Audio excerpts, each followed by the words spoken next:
Assalamualaikum, bismillahirrahmanirrahim. Alhamdulillahirabbil alamin.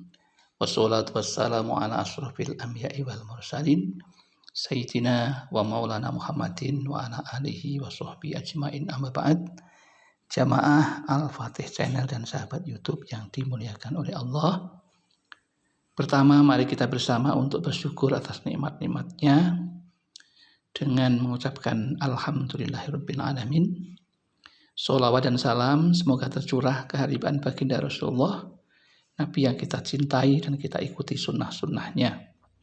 Selanjutnya, izinkan kami untuk berbagi kepada saudara-saudaraku tentang satu amalan, yaitu sholat sunnah tahajud.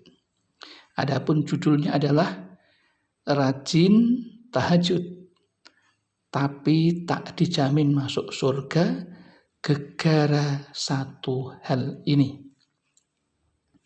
Lantas apakah yang menyebabkan orang sudah rajin bertahajud tetapi ternyata tidak dijamin masuk ke surganya Allah?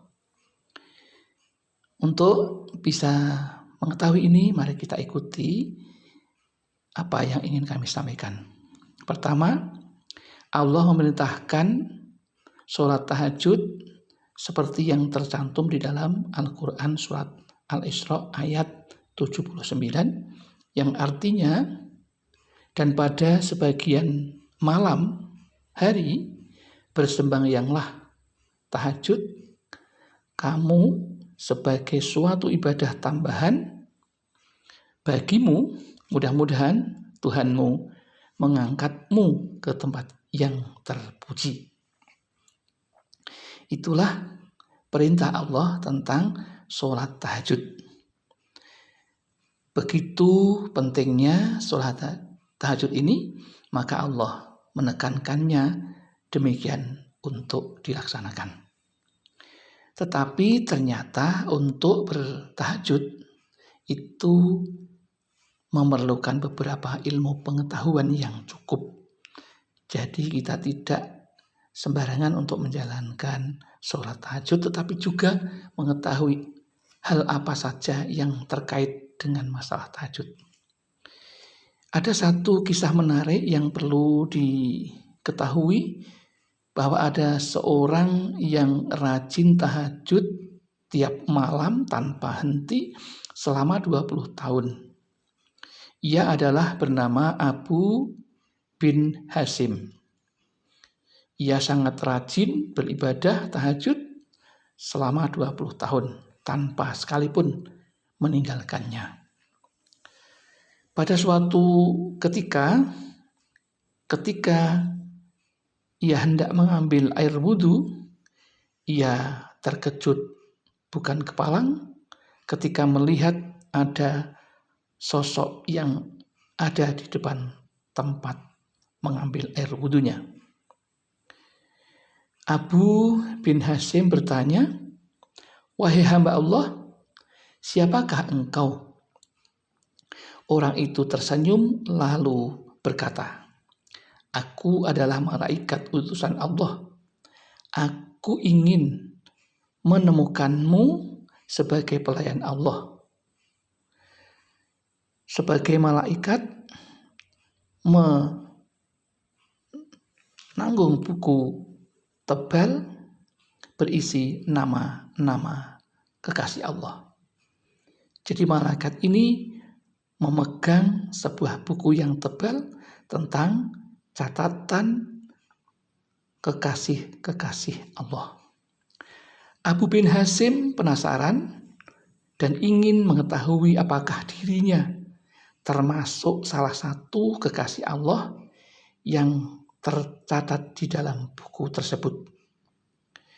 Ketika ditanyakan, ternyata nama Abu bin Hasim tidak tercatat di dalam buku tersebut. Dicari-cari berulang-ulang, tetapi tak ketemu nama Abu bin Hasim. Akhirnya menangislah ia, lalu terjatuh di hadapan malaikat tersebut. Lalu Abu Hasyim bertanya ketika tersadar, kenapa saya bangun tiap malam tetapi saya tak tercatat sebagai kekasih Allah? Lantas apa sebabnya, wahai malaikat? Malaikat menjelaskan, Anda bersedia menemui Allah, tetapi Anda bangga pada diri sendiri dan bersenang-senang memikirkan diri sendiri. Tetanggamu ada yang sakit atau kelaparan, tapi kau tak mendekat atau memberi makan.